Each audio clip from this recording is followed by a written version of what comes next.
सो चलो साइलो के सीजन 2 का एपिसोड 4 आ चुका है, जो कि यार बोल सकते हो कि ठीक ठाक था।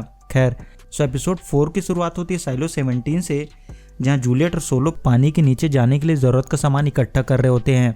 और फिर ये दोनों एक क्लासरूम में पहुंचते हैं, जहां सोलो को उसकी फ्रेंड की कुछ चीज़ें मिलती है, जो क्लास में ठीक उसके सामने बैठा करता था। उसका फ्रेंड फाउंडर डे को मनाने जाने वाला था, बट उससे एक हफ्ते पहले सभी लोग वहां से बाहर चले गए। सोलो जूलियट से पूछता है कि क्या उसके यहाँ फाउंडर्स डे नहीं मनाया जाता। जूलियट बोलती है उनके वहाँ पर फ्रीडम डे मनाया जाता है। खैर, तो यहाँ पर हारमोनियम रखा होता है, जिसे सोलो बजाना स्टार्ट कर देता है। जूलियट इस बात से इरिटेट हो जाती है और उसे हारमोनियम को बंद करने के लिए बोलती है। तभी जूलियट नोटिस करती है कि उसमें एक पंप लगा हुआ है, जो बाहर से हवा को खींचकर उसे म्यूजिक में कन्वर्ट करता है, और ऐसा ही पंप उसे भी चाहिए होता है जो हवा को दूसरी तरफ फेंक सके।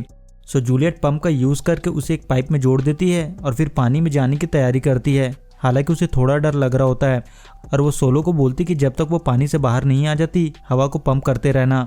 और फिर जूलियट रस्सी में एक वेट को बांधती है और पानी में कूद जाती है और दूसरे रूम की तरफ जाने लगती है, बट पाइप छोटा पड़ने लगता है और जूलियट को पाइप को छोड़ना पड़ता है। देन जूलियट दूसरी साइड से ऊपर जाने की कोशिश करती है, लेकिन वेट नीचे फंस जाता है, जिससे जूलियट का दम घुटने लगता है। बट वो जैसे तैसे करके ऊपर पहुंच जाती है और यहाँ काफ़ी सारे लॉकर होते हैं, और फाइनली उसे एक लॉकर में फायर सूट मिल जाता है। वहीं सोलो को लग रहा होता है कि उसने वॉल्ट को खुला छोड़ दिया है और उसे वहाँ जल्दी जाना होता है। तभी जूलियट वापस आती है और फिर ये दोनों वॉल्ट के पास आते हैं, जब वॉल्ट लॉक होता है, और सोलो उसे कोड डालकर खोलने की कोशिश करता है, बट वो कोड गलत होता है ना। सोलो को लगता है कि जूलियट ने कोड चेंज कर दिया है और वो जूलियट पर चीखने चिल्लाने लगता है, बट जूलियट उसे समझाती कि उसने नहीं किया, वो तो पूरे टाइम उसके साथ थी। जिसके बाद सोलो तीसरी बार कोड ट्राई करता है और लॉक खुल जाता है। आगे जूलियट सोलो को बताती कि जब उसे बाहर भेजा गया था तब वो काफ़ी डरी हुई थी और उसे लगा वो मर जाएगी, लेकिन फिर भी वो अकेली चलती रही और यहाँ तक पहुँच गई। और इसी वजह से वो उसके दर्द को समझ सकती है, क्योंकि उसने भी उसकी तरह अकेले मौत को फील किया है। जिसके बाद अपने को साइलो 18 को दिखाते हैं, जहाँ नॉक्स सैरल को डीप डाउन में लेकर आता है और उसे वॉल में लिखी चीज़ों के बारे में बताता है, जिसमें रिबिलियन के नाम और उनके काम लिखे थे।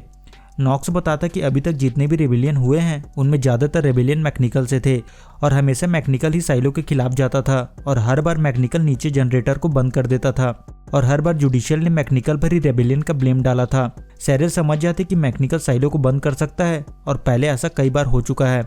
नॉक्स बोलता है कि कूपर के मरने के बाद उसे जूलियट के बारे में सच जानना है, और फिर ये दोनों डिसाइड करते हैं कि वो लोग जाकर जज मैरी से बात करेंगे, क्योंकि उनकी बात साइलो में मानी जाती है। जिसके बाद अपने को दिखाते हैं कि मैरी नॉक्स, सैरल, मार्था और कैरल से मिलने के लिए तैयार हो जाती है, बट ये बात सिम्स को पसंद नहीं आती, और सिम्स बर्नार्ड को बोलता है कि वो रेडर्स को भेजकर उन्हें पकड़ लेगा, बट बर्नार्ड उसे ऐसा करने से मना करता है। बर्नार्ड बोलता है कि उन्हें मैरी से मिलने दो, वो लोग कुछ नहीं कर पाएंगे, और सिम्स बर्नार्ड को बताता है कि मैरी ने लूकास को फिर से उसकी बात बोलने के लिए एक मौका दिया है, और उसे पता है कि उसके और मैरी के बीच कुछ गड़बड़ चल रही है। बर्नार्ड बोलता है कि क्या वो उसके ऊपर नज़र रख रहा है, और अगर ऐसा है तो फिर ये सब बंद कर दे। जिसका बाद बर्नार्ड मैरी से मिलता है और उसे बोलता है कि वो लूकास और मैकेनिकल के लोगों से मिल रही है। मैरी बोलती है उसे डरने की जरूरत नहीं है, वो बाकी चीज़ें और उसके सूट बनाने के काम पर ध्यान दे। खैर, तो पॉल और हैंक कूपर की मौत के छानबीन करने नीचे मैकेनिकल में आते हैं, जहाँ हैंक पॉल को बताता है कि कूपर मारा गया और एक आदमी घायल हुआ था, उसके सीने में गोली लगी थी। बाद में उन दोनों को लेने के लिए जुडिशियल के लोग आए थे, बट उन्होंने मना कर दिया, और फिर ये दोनों कूपर की लाश देखने लैब पहुंचते हैं, जहाँ उन्हें पता चलता है कि कूपर की लाश और उस बंदे को जुडिशियल अपने साथ ले गई है। पॉल उस लड़की से पूछता है कि वो बंदा कैसा दिखता है, और वो लड़की बताती है कि उसके सफ़ेद दाढ़ी और लंबे बाल थे और उसकी उम्र लगभग 40 साल थी। पॉल समझ जाता है कि वो आदमी शायद पैट्रिक था, और पॉल को पता चलता है कि जो बंदा पैट्रिक को अपने साथ ले गया था वो सिम्स था, और शायद पैट्रिक सिम्स के लिए काम करता है। खैर, तो इसके बाद अपने को सिम्स और उसकी वाइफ कैमिली को बात करते हुए दिखाते हैं। कैमिली बताती है कि जब मैरी जुडिशियल में थी तो उसका दिमाग काफ़ी तेज था, और अगर वो चाहती तो पूरे साइलो को कंट्रोल कर सकती थी, बट अचानक वो नशे में धुत होकर अपने रूम में कैद रहने लगी, और ये बात उसे आज तक समझ नहीं आई। सिम्स बोलता है उसके साथ कुछ तो बुरा हुआ होगा, कुछ ऐसा जिससे शायद पूरा साइलो हिल जाए, और वो उसे ठीक से कंट्रोल नहीं कर पा रही थी। सिम्स बोलता है कि मैरी जज बनने के लायक नहीं है और उसे लोगों का सिग्नेचर लेकर उसे हटा देना चाहिए। कैमिली बोलती है उसे ऐसा करने की जरूरत नहीं है, उसे बस उसे भड़काना है, जिससे वो बर्नार्ड पर गुस्सा करे और बर्नार्ड उसे खुद ही हटा देगा। वहीं लूकास मैरी से मिलने पहुंचता है। मैरी बोलती है उसके ऊपर जूलियट का साथ देने का इल्ज़ाम लगा हुआ है, और ये बात साबित भी हो चुका है, तो फिर भी वो उससे क्यों मिलना चाहता है, और उसे बाहर के स्टार के बारे में जानना है जिस पर वो रिसर्च कर रहा है। लूकास बताते हैं कि उनका प्लेनेट सन के आसपास घूमता है, जिसकी वजह से हमें दिन और रात देखने को मिलता है। और मैरी बोलती है कि उसे ये सब पहले से पता है। और फिर मैरी लूकास को जाने के लिए बोलती है और उसकी सजा को 5 साल के लिए कम कर देती है। तभी मैरी को बाहर से कुछ आवाजें सुनाई देती है जिसमें काफी सारे लोग उसे जज के काम से निकालने के लिए डिमांड कर रहे होते हैं। अदर हैंड नॉक्स सैरेल को बताता है कि उसने जज मैरी के सामने अपनी डिमांड रखी है कि कुछ लोग बाहर जाकर चीजों को देखना चाहते हैं और वो लोग जूलियट को भी ढूंढ लेंगे। तभी यहाँ 2 ऑफिसर आते हैं और वो लोग बोलते हैं कि उन्हें उनकी सिक्योरिटी के लिए भेजा गया है क्योंकि बहुत से लोग जज मैरी के खिलाफ हो गए हैं। वहीं बर्नार्ड को पता चलता है कि काफी सारे लोग मैरी के खिलाफ गए हैं, बट उसे ये नहीं पता होता कि इन सब में सिम्स का हाथ है। बट मैरी को लगता है कि ये सब बर्नार्ड का किया धरा है। बर्नार्ड मैरी को बोलता है कि लोग उसके मैकेनिकल डिपार्टमेंट के लोगों से मिलने से डर रहे हैं और ये चीजें उनके ऑर्डर बुक के खिलाफ है। मैरी बोलती है कि वो लोग बस बाहर जाकर जूलियट के बारे में पता लगाना चाहते हैं और वो बस एक अच्छी टीम चाहती है जो एक अच्छा सा सूट बनाकर बाहर की चीजों के बारे में पता लगाए। और फिर बर्नार्ड शाम को मैरी को अपने घर डिनर के लिए इन्वाइट करता है। बर्नार्ड बोलता है कि आगे क्या करना है इस बारे में वो लोग वहीं बात करेंगे। मैरी बोलती है उसने लूकास से बात की है और उसे उन्हें काफी ज्यादा खतरा है, बट नीचे माइंस में वो 1 साल से ज्यादा काम करके जिंदा नहीं रह पाएगा, इसलिए उसने उसकी सजा कम करके 5 साल की है। आगे मैरी डिनर के लिए बर्नार्ड के पास आती है और ये दोनों डिनर करते हैं।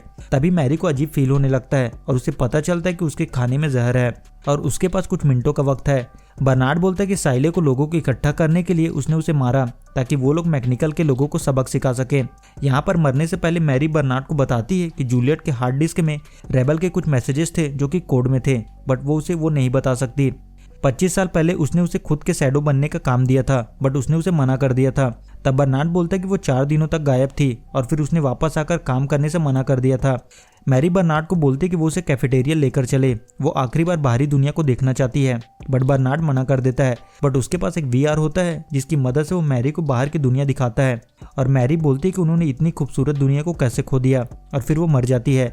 जिसके बाद सिम्स बर्नार्ड के घर आता है। बर्नार्ड ने उसे पहले से बता दिया था कि उसे क्या करना है और यहाँ सिम्स के पास एक चाकू भी होता है जिसका बाद अपने को दिखाते हैं कि नॉक्स और उसकी टीम मैरी से मिलने पहुंचती है, बट कुछ लोग उसे रोकने की कोशिश करते हैं। तभी कार्ला बैग से एक लाल बॉल निकालती है और उसे नीचे फेंक देती है, जिससे मैकेनिकल के लोग जनरेटर को बंद कर देते हैं और साइलो की पूरी लाइट बंद हो जाती है। और नॉक्स बोलता है कि जब तक वो लोग जज मैरी से नहीं मिलते वो लोग लाइट चालू नहीं करेंगे। तभी बर्नार्ड आकर बोलता है कि वो लोग लाइट चालू कर दे और वो उसे मैरी से मिलने देगा। और फिर कार्ला एक दूसरा बॉल फेंकती है और लाइट वापस आ जाती है। जिसके बाद सैरेल और नॉक्स अंदर जाते हैं और अंदर जाते ही वो लोग देखते हैं कि मैरी को किसी ने चाकू मारकर खत्म कर दिया है।